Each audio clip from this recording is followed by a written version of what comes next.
I am Professor Leah A. Makatangay, and I am your host and resource speaker. So welcome again to Business Na, ang inyong free basic business and entrepreneurial education radio program. Dito sa DZXL Radio Mindanao Network 558 at dulot sa inyo or sponsored by the Benita and Catalino Yap Foundation or BCYF at ang St. Lucian College of Pampanga. So today we have a very interesting discussion on business functions. No? So ano ba yung mga functions? Usually functions na nakikita natin sa mga departments. No? Ano yung mga departments o functions ng isang negosyo? Okay, so we'll tackle that today. Pero, bago tayo mag-umpisa, we will do a review, no? Tulad ng dati. We will review on our previous topic, which was business categories or business classifications, no? So, sinabi natin na ang business o ang negosyo may mga classification involving grouping businesses into different sectors based on the activities conducted by the businesses, no? So, we were talking about business organizations being categorized. So, ano yung mga categories na to, no? So, for example, manufacturing, no? So, it includes consumer goods at industrial goods.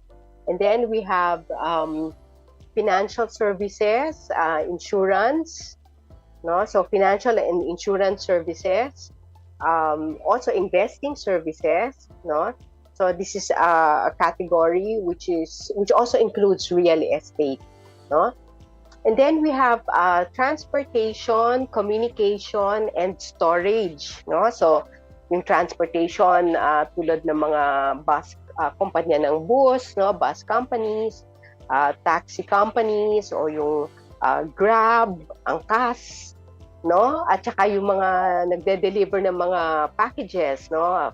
Tulad ng FedEx or DHL at yung mga communication companies rin na nagpo-provide o tinatawag nating internet service providers, no?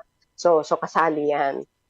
And then we also have construction companies, no? So construction of buildings, houses, roads, bridges at mga irrigation channels, no, or irrigation canals. And then we also have mga business services, no, that support business organizations.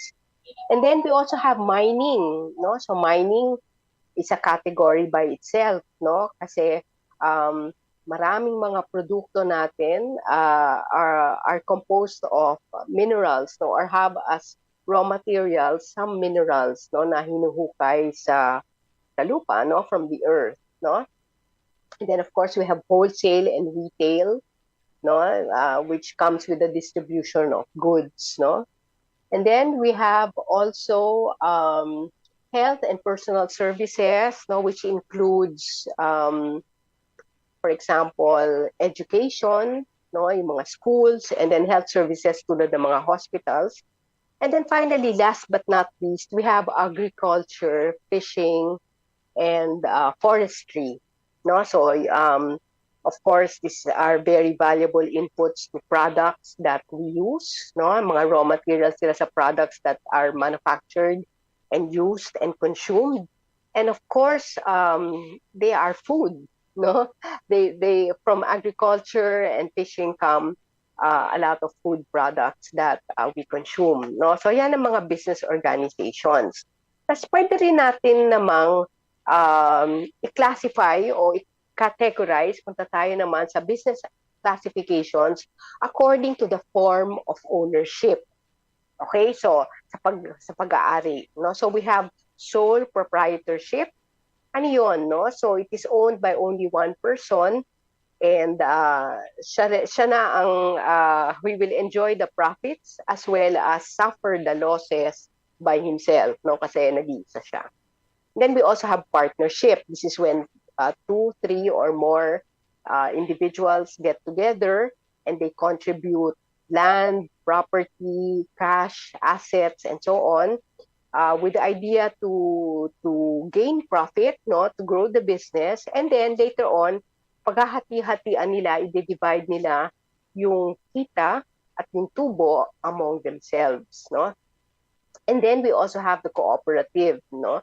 This is a non-profit enterprise which is owned and democratically managed or governed by the members, no? So own sila, tapos they're all working, and they take turns leading, no, yung cooperative, kung ano mang and they are engaged, no, in the operation of that cooperative, no, whether it's in giving credit, no, o kaya naman it's in selling or in saving, no.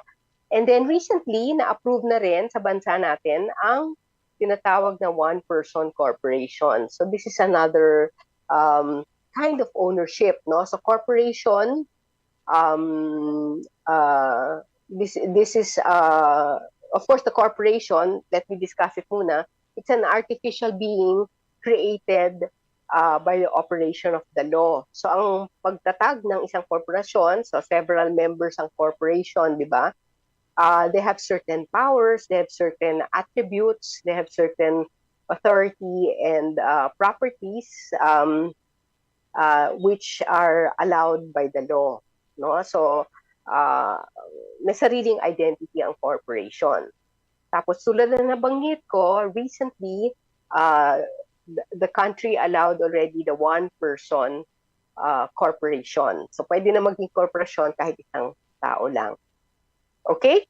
So, and then finally, we can also talk about characteristics of businesses, no, or classifying businesses according to size, no? And that's where we have yung narinig na natin to, di ba, yung MSMEs, no? So, na category na micro, yung mga micro enterprises, ito yung mga relatively small, no? Micro, number of employees 1 to 10 lang, no? So, and then the next size is the small, no? And then the next size is the medium, and then we have the large enterprises, no? Pero ang what we want to give emphasis to is the SMEs, no, or the MSMEs, kasi they make up, no, 99.6% ng lahat ng negosyo. So lahat ng negosyo, kung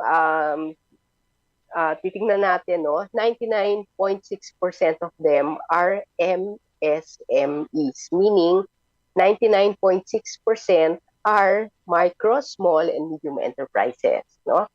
So importante, kaya also nagkakaroon tayo ng mga programa tulad nitong business na, because we want to encourage, no, the country wants to encourage ang mga MSMEs, no, kasi they are responsible for 70% of jobs created, no? So sila ay source ng trabaho, no? Kaya importante ang mga MSMEs, no? Sila tinutugon nila ang problema ng poverty, no? Ang kahirapan. So ito ay isang way, no, to address poverty through job generation, no? At mas nagiging equitable, no, or mas equal ang distribution ng income o kayamanan, no, sa buong bansa, no? Hindi lang nasa mga lungsod o nasa metro cities, pero nasa mga lalawigan din at sa mga municipalities and towns, no? At nasi-stimulate yung entrepreneurial skills ng mga kababayan natin, no? So nade-develop ang entrepreneurial skills. Ang mga enterprises na to, mga MSMEs, pwede maging suppliers at support service providers ng mga malalaking corporations, no? At pwede rin silang incubators, meaning sa kanila nade-develop, nag-uumpisa ng maliit, pero later on, sa pag-aaruga at sa through hard work and through the support also of government and private sector, then pwede silang lumago at maging large corporations din. Okay? So that's our review of business classifications, no? We will take a pause for a while. So I'll see you after this station ID.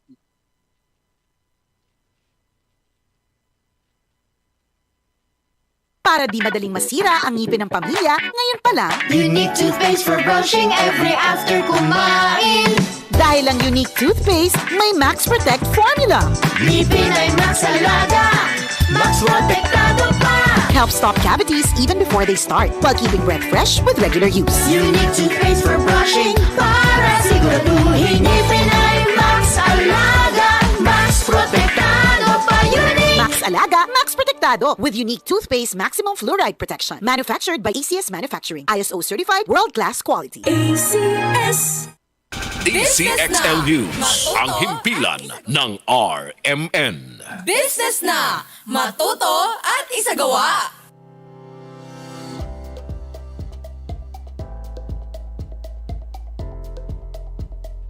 Hello, welcome back. And I'm Prof. Leah Makatangay, and welcome back to Business Na. So, during the previous portion, no, o segment, tinalakay natin ang business classifications, no? Now we will talk about business functions, no? So anong tinatawag nating business functions, no? So every organization launches with the goal of providing a product or service or some collection or combination ng product or service, no, to the customers or to the clients, no? So ang overarching function or yung pinaka-importanting function of a business is to fulfill its reason for existing. No, so saan natin mahahanap yung reason for existing or yung purpose ng kumpanya o ng negosyo? So, nakikita to sa mission, no? Sa mission ng isang negosyo. No, I think I talked about this before, even briefly, no? Ano ang mission, no? So it's what it does, no? What a business does, why it exists, no? And then from that, no, it's able to define its purpose and what it's doing, no? So nagva-vary ang mga missions ng mga kumpanya tulad ng nagkakaiba rin ang kanilang mga product or whether the product is a good or a service, no? So what these items are and how they are prioritized, paano pinaprioritize rin yung mission, yung product, yung service, tsaka yung mga functions, can vary significantly. So nag-iba-iba yan from one business to another. So it varies, no? It's not the same, no? So there is a wide variety of combinations, no? So pag sinabi natin business function, no, we talk about several, no, there are several business functions, no, pero mahahanap sila sa lahat ng businesses o negosyo, no. Although syempre yung sa mga nag-uumpisa pa lang, konti pa lang ang tao, o kung maliit pa lang ang business, no, kahit siguro isang tao has several 2, 3, or 4 functions ang ginagawa niya. But later on, as the business grows, na kailangan ng hanapan ng mga taong gumagawa ng mga functions nito. No? So, we talk about 3 important functions na parating present. So, sila yung primary functions na parating present in any business organization. So, ito ang finance, marketing, and operations. No? So, finance, marketing, and operations are necessary and are found in all business organizations, no? And then meron din tayong also important, which is management, no, and human resources, no? So pag-uusapan natin lahat, no, ito mamaya. These are universal functions, no, which means that they are necessary for the success of any business, no? Kahit saan man, basta business organization, kailangan makahanap yung functions na to. Kailangan mag-exist, no, for the business to be successful and to grow. Okay? So, let's tackle finance, no? Muna. So, finance function, so, pag sinabing finance, nakikita agad ang peso sign o dollar sign or euro sign.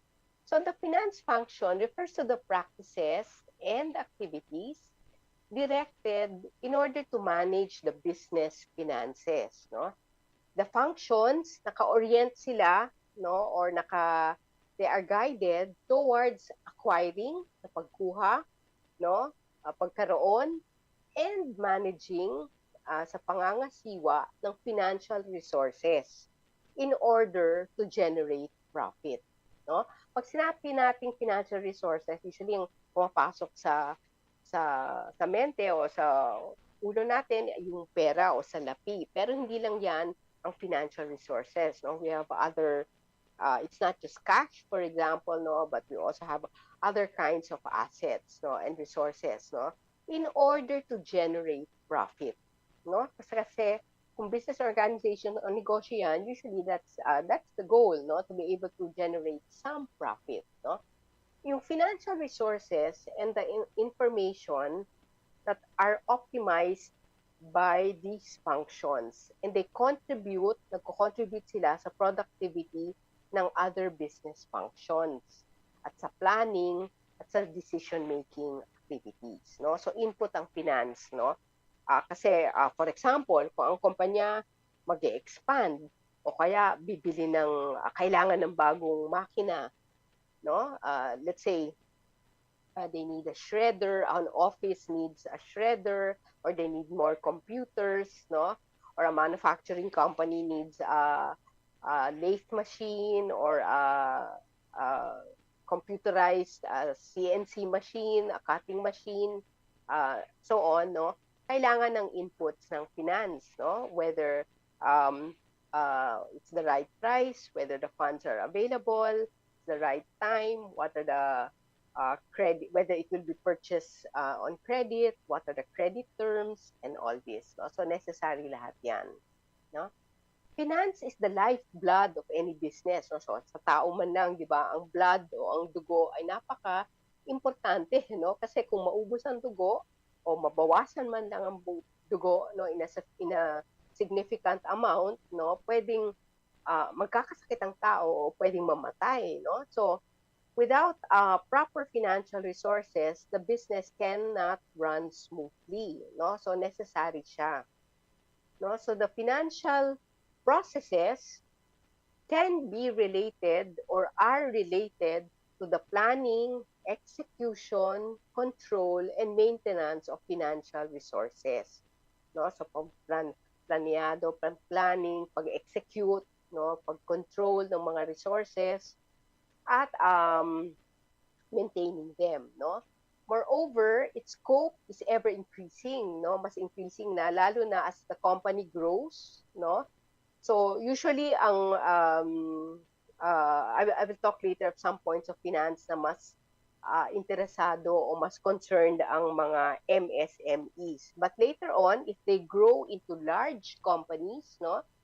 Then lalong lumalawak ang finance function, no? Kasi they will talk about debt, in credit, no, in acquiring things on debt, or they would need credit for expansion, no, and other ways, no, to fund the growing needs of a corporation, no. So finance has to be very much a part of it, no, to see if they have the resources to support the increase in the other functions, no. So napaka-importante niyan.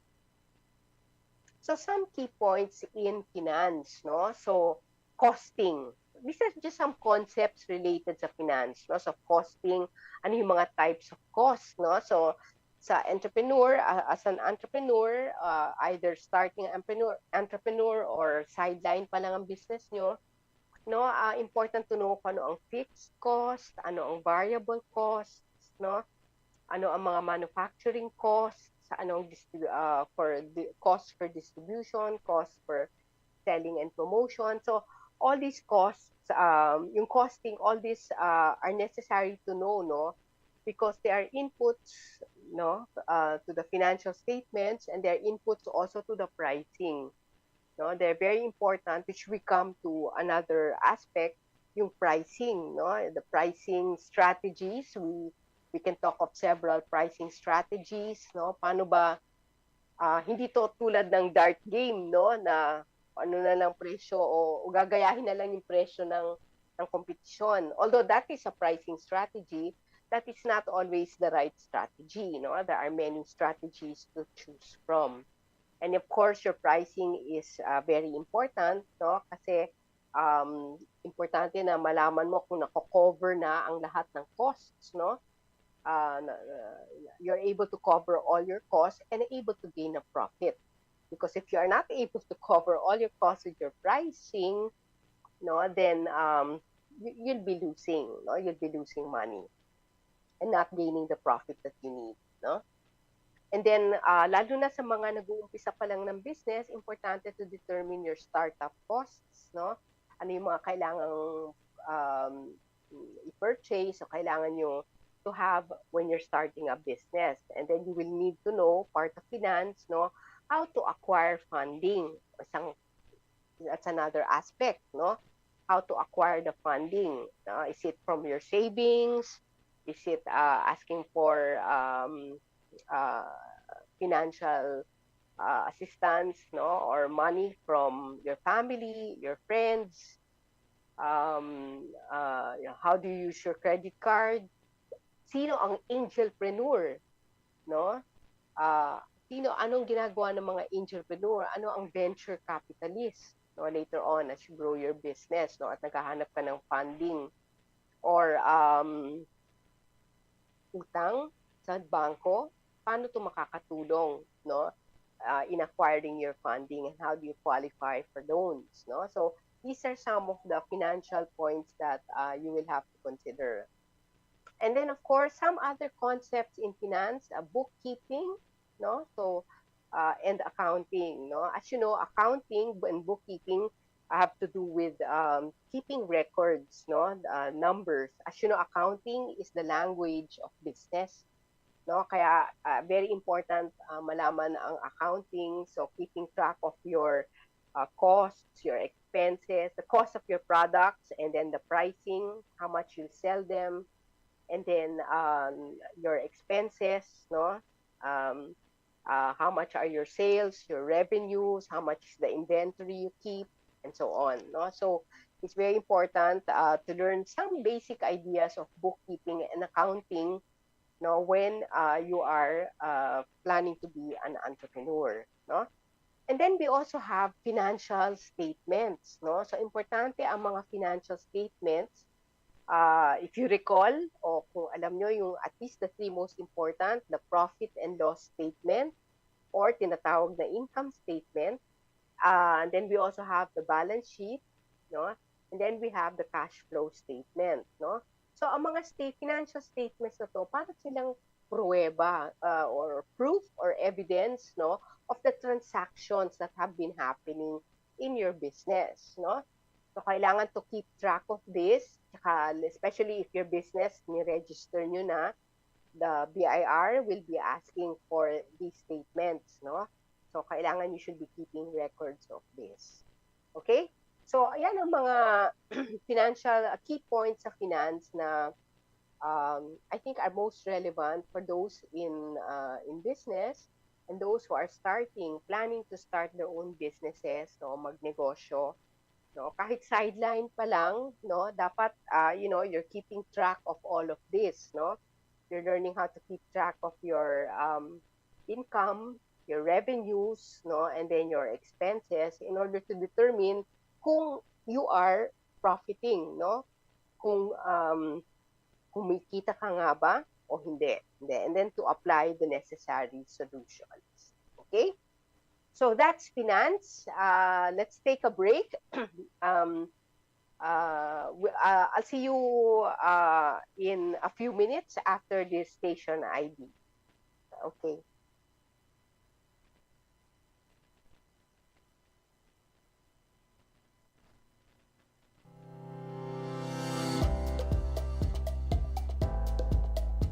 direct from the Vaudeville Theatre in London's West End.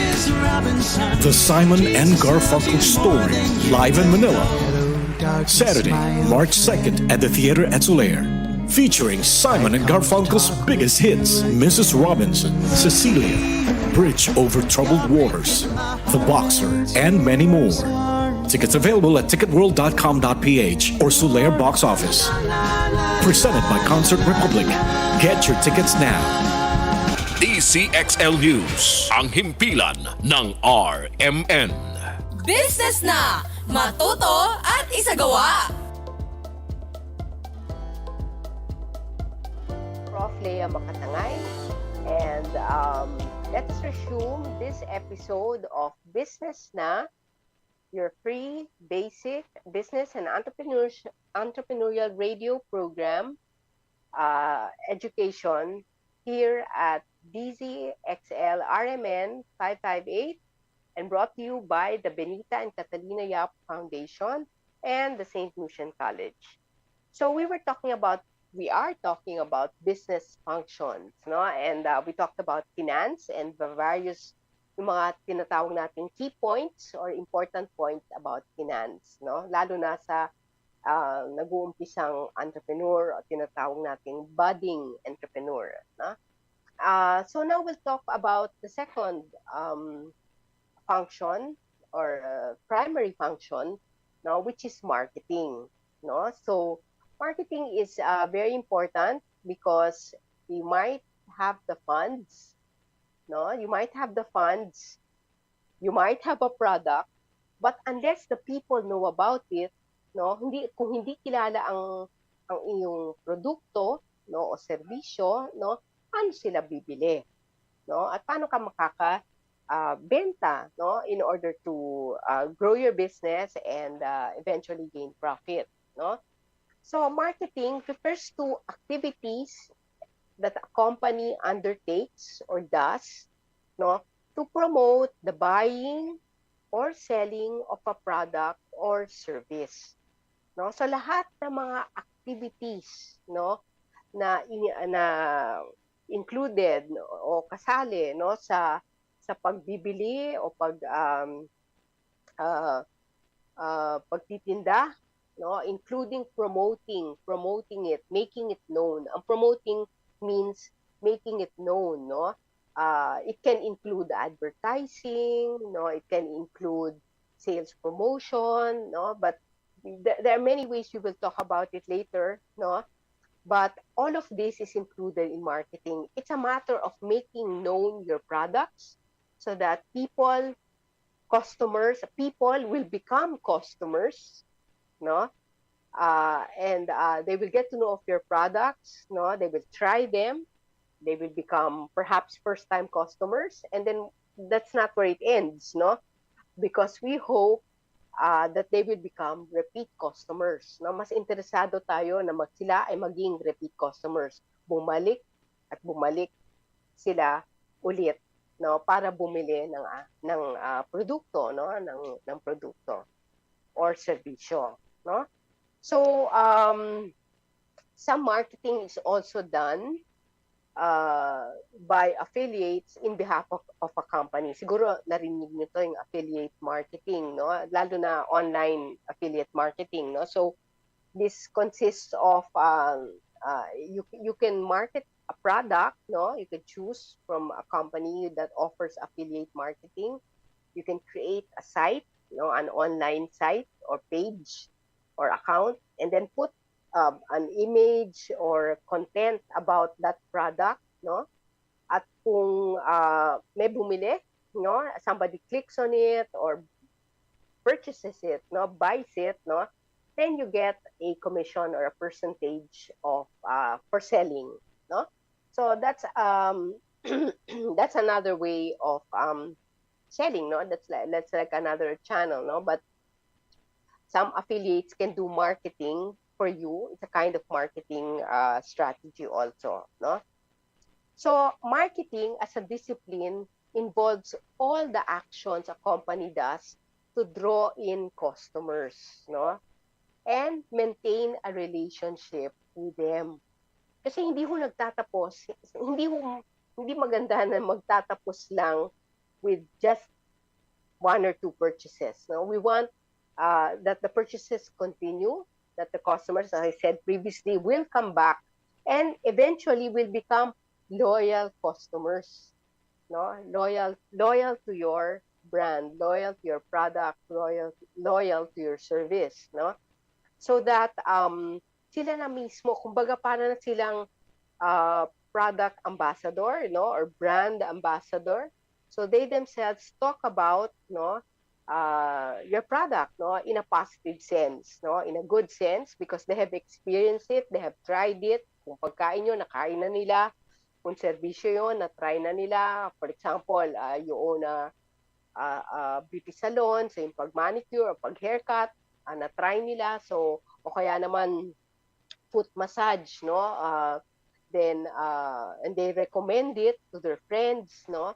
Then they have become your loyal customers. So how to create relationships with customers so that they become this, no? That's the part that's still part of marketing, no?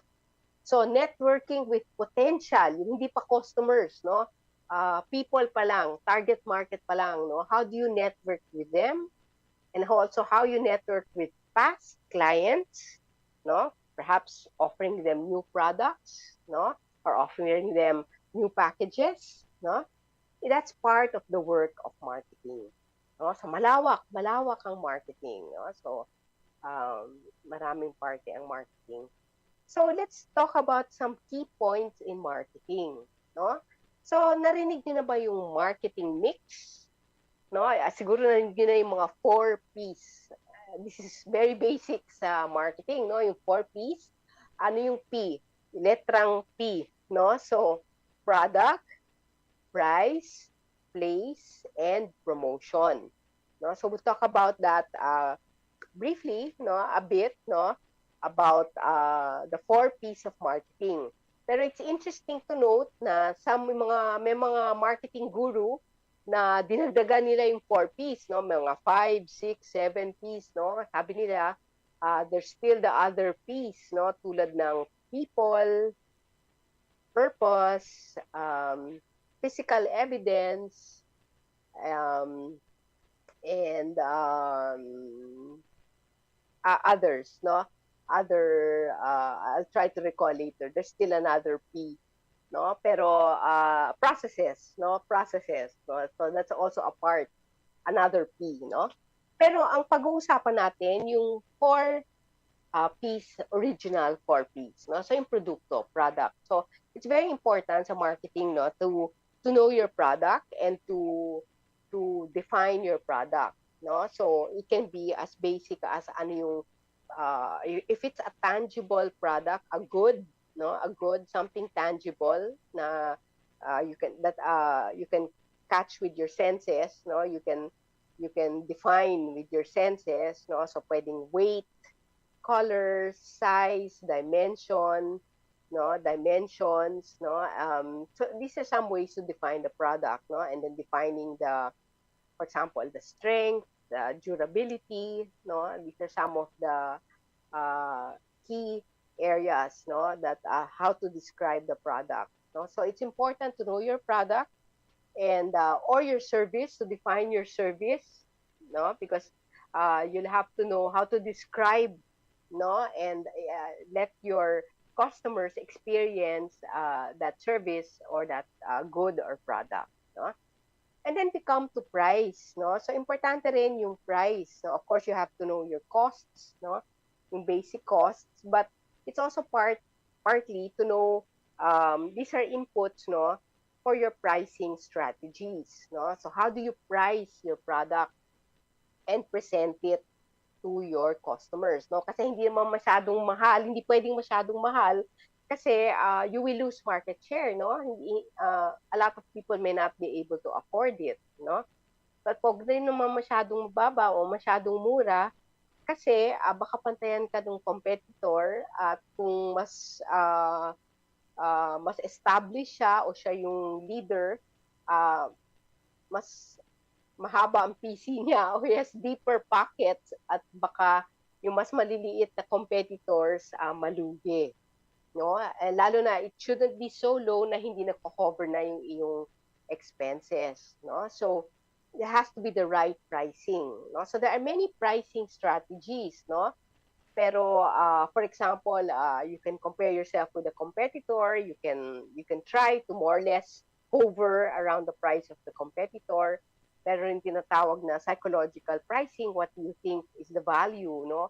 Uh, or what do you think is the worth that they give, no, to your product, no? Or there's also value pricing. What is the value, no, that they give to your products? What do they think is the the price, no, or the value for their money, no?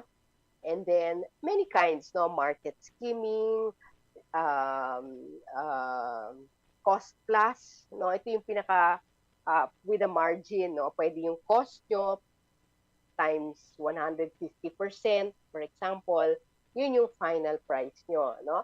So, we will learn that later, but maraming, hindi lang sasabihin mo, ganun ba yung presyo niya? Sige, ganun na rin ako. That's not always the best strategy for pricing, no? So, maraming pwedeng pagpilian, no? Okay, so pricing, and then we have place. Place actually means how the distribution, no? How your product reaches your customer, no? Paano nakakarating yung produkto mo sa customer? Um, may store ka ba? Kiosk, o store, o stall, no? So you can opt to have a physical store, no, where of course the people come to you, no, you advertise your presence, no, pero you also have some fixed costs, no, you also have some costs such as rent or utilities, no, electricity, water, no, and then you will have to pay a staff, no, to, or your customer representative or your sales representative, your sales lady, to sell, no, para magtinda, yung cashier mo para tumanggap ng pera, and so on. So there are costs to having a physical store or kiosk or stall, no. Or you can also sell, at ito ay naging very popular during the pandemic, no? Online. You can sell online. You can have an online store, no? For example, in Facebook, pwede magtayo ng online store. You can also have what we call, you can make use of online platforms, online selling platforms, no? Tulad ng Shopee, tulad ng Lazada. So there are various options, no? Although that's for the more advanced sellers, no? You can also have your products delivered, no? That's part of marketing, no? That make sure that they arrive through, let's say, Lala Move, no? Or Food Panda, no? The way to deliver it, yung tinatawag na last mile delivery, no? So pwede rin namang direct marketing, no? Or direct marketing is a way to sell, no? Network marketing, no? There are most network marketing businesses are legitimate, no? Although you should be very careful to check, no? Pero pwede rin yung that's a channel in how you can sell, no? So maraming ways to distribute your products, no? And then finally, promotion. So promotion means, ang promotion ito hindi yung napo-promote from rank and file to supervisor, no? Ang promotion ito is includes advertising, getting your products known through, let's say, advertising, through sales promotions, through public relations, no? So getting your products known. You can make, lalo na yung mga nagtitinda online, no? So you know na the importance of making content, no? Making content para malaman ang iyong produkto, no? So you can have posters, images, blogs to talk about your product or your site, no? You can make posters, as I said, no? You can make videos, no? Very popular. We call them reels sometimes, the short version, no? pero very effective. No? People want to see reels and you can talk about your business. No? So those are, kaya importante magkaroon rin ng mga e-commerce skills, mga skills on making videos, making nice images, photographing well your product, no, so they can appear very sellable, no, and very presentable to your audience. Okay, so natuto ba kayo ng 4 Ps? Okay, so that's the 4 Ps of marketing. I repeat: product, price, place, and promotion. All right, so I'll stop for now. This is Prof. Lea Makatangay, business na, and we will have this station ID. See you in a few minutes. Business na! Matuto at isagawa!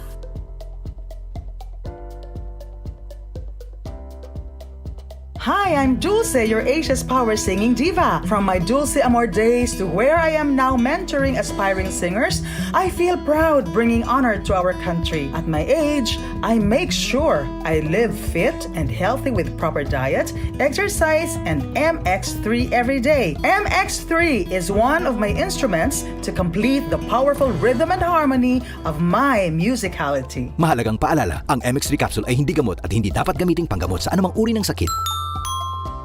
DZXL News, ang himpilan ng RMN. Business na! Matuto at isagawa! Alright, so welcome back. So I'm Prof. Lea Makatangay, and your host and resource speaker for Business Na. And we are on our last segment on business functions, no? So pinag-usapan natin yung marketing, napag-usapan lang natin kanina yung 4 Ps, no? Yung sinabi natin product, price, place, and promotion, no? And then so now we will talk about market segmentation, no? So market segmentation refers to having a heterogeneous market, meaning isang market na halo-halo ang customers, no?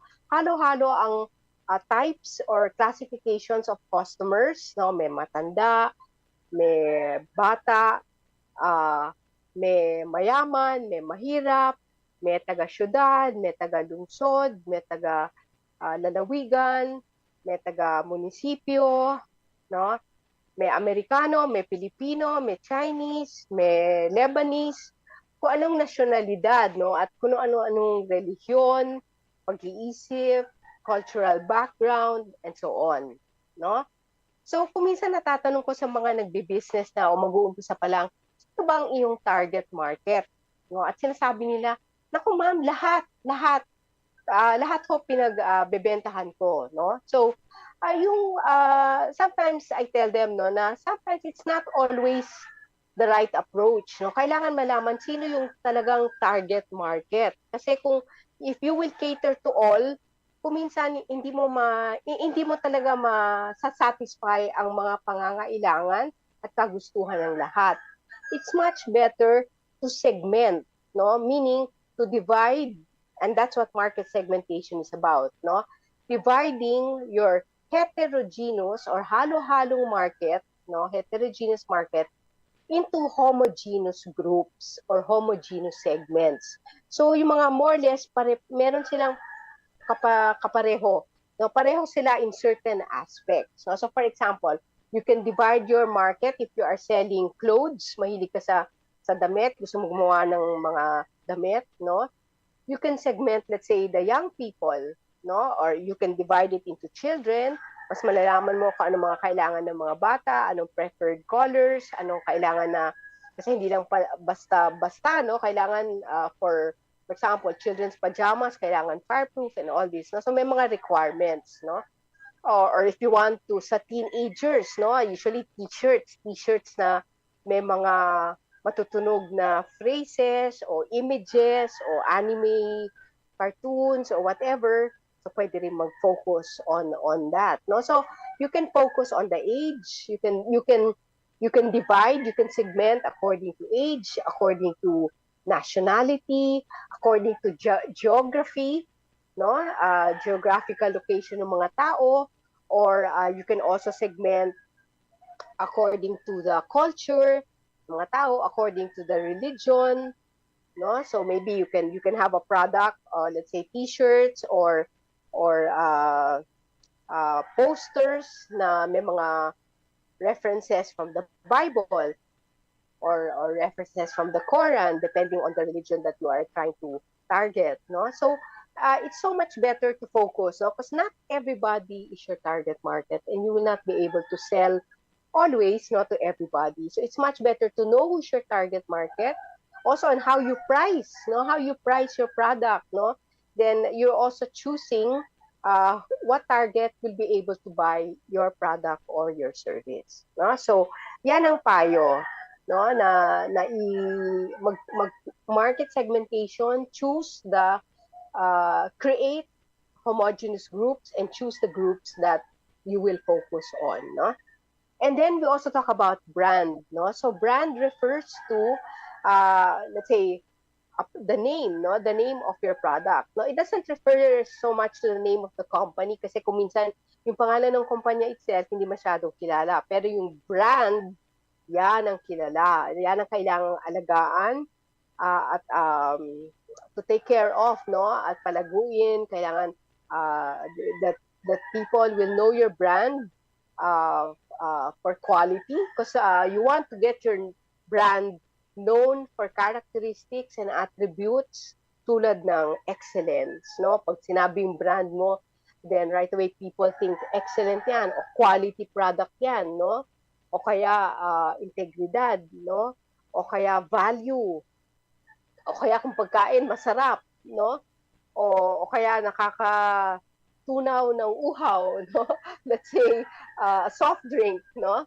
So some of the brands that are well known are real assets, no? Yung tinatawag na intangible assets, pero very valuable assets ng kumpanya, no? So tulad ng Coca-Cola. Coca-Cola has a brand name that's worth millions, no?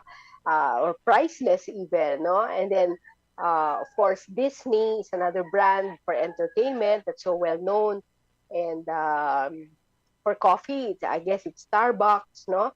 And which has created a whole new industry, no? In coffee, no? Sa Philippines naman, ang mga kilalang brands, I suppose, for communication, let's say it's Globe or Smart, no? Or an emerging brands such as Dito, no? So as I said, Dito, no? So sometimes the company name is not so known, tulad ng, for example, Golden ABC, hindi masyadong kilala. Pero ang kanilang brand ang kilala. What's their brand? Pen Shop. No? Pen Shop is manufactured by Golden ABC. But so it's what they take care of. No, it's what has value. That's the intangible asset that has a great value. The brand. No. Ano pang mga konsepto na connected sa marketing? Yung strategic marketing process. Ano yun? Yun yung proseso na nag-uumpisa sa mission. No.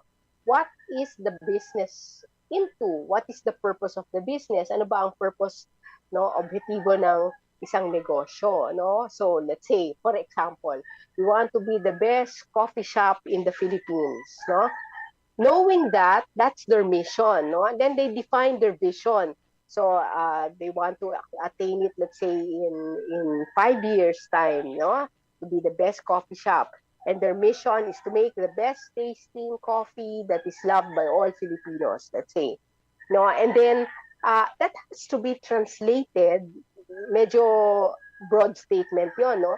But it has to be stated in goals and objectives that can be measured, no? So kailangan ma-state yan to be able to say, to be able to capture X%, no, of market share, or to be able to have a following of X number of people, for example, or have a revenue of this much million pesos, and so on, no? At from those goals and objectives, ang marketing will try to create, no, the marketing strategies and tactics to be able to obtain and reach those goals and objectives, no? So yan ang strategic marketing process, no? Okay, another concept, product development. So importante ito kasi ang buhay ng kumpanya is in making, of course, continuing to make good products, but also making new products. No? So human beings, we want, of course, we can grow tired of products. We have our favorite products, no? Pero we always welcome new products. We want to try new products. At ang buhay ng kumpanya, ang kanyang longevity, no, paghaba ng buhay is very much linked to its ability to make new products. No? Kaya yung product development team, very important yan. Another concept is product life cycle. Product life cycle. So nagulat kayo, ang produkto may life cycle? Oo, may buhay rin yan, no? Tulad ng tao, no? So, merong tinatawag na idea stage, tapos yung launch, so yan yung parang birth, no? And then growth stage, no? Paakyat ang sales, no? And then maturity stage, medyo bumabagal na yung growth. And then you can have a decline stage, no? So pwede rin mangyari yon. Or you can have another growth spurt, no? So kailangan importante malaman na merong life cycle ang product, and it's important to know that life cycle and to chart that life cycle, no? And then finally, we come to some points on promotion, no? Tulad ng advertising, no? So advertising is important because advertising is enabling, trying to draw in your customers by making known your products, no? It's not enough to finance, to have the right financing and to have the right products to be able to make them, but you will have to make people know about your products. Paano sila bibili kung hindi nila alam ang produkto? So when we say advertising, we think of billboards, we think of flyers na pinamimigay, we think of advertisements on television, advertisements in the movies, advertisements online, and in all the apps na ginagamit natin may advertisements, no? So advertisements. That's why those who are selling online, you know how important it is, no, to create parang posters, no, banners, images, reels, videos, vlogs, no. It's all part of advertising, no, to make known your product. So very important to create content, no. Maraming ways na of making content. So content hindi lang words, no, but images, reels, videos, and so on, no? Blogs and vlogs, no? And then sales promotion. So sales promotion are ways, no, to increase sales. So I can give an example. A sales promotion is maybe a buy one, take one sales promotion, or maybe a sales day, no, or if it's for conferences, the early bird discounts, no, or group discounts, no, kung grupo kayo bibili ng isang produkto or mag-a-attend ng conference, then you get a plus one free, no? Plus one free. Or yung early bird discount, if you register 3 months ahead, 2 months ahead, 1 month ahead, then you receive certain discounts, no, varying discounts, no. So those are some of the sales promotion which are quite also relevant and quite effective, no.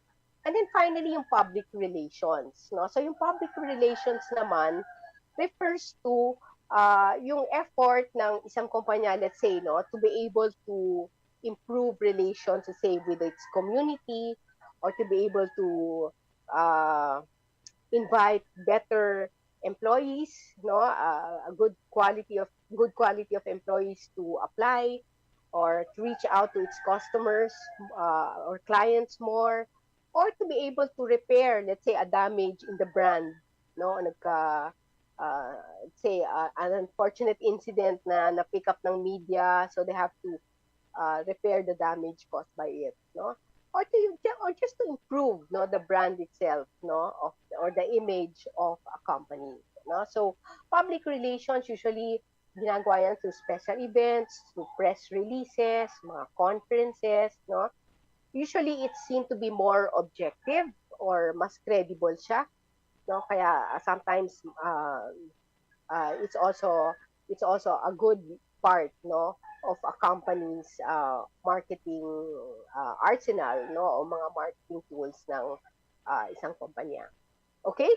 So those are some of the concepts that are related to marketing, no, which I hope you learned from and that help you understand marketing more, no? So today we were able to tackle finance and marketing.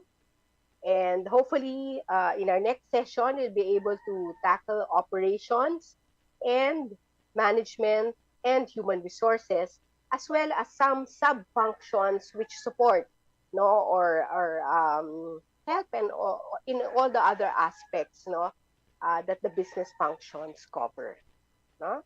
Okay, so I hope this has been a learning session for you, and try to recall and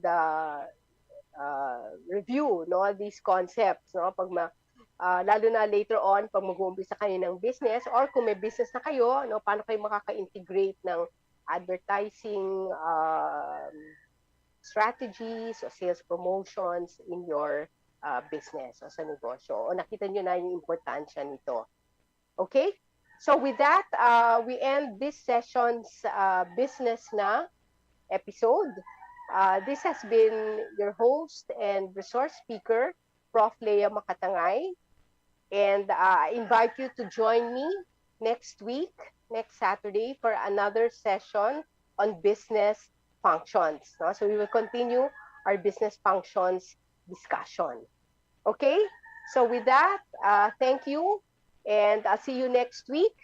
So magandang araw, magandang buhay, at magandang kinabukasan. See you next week sa Business Na. Goodbye.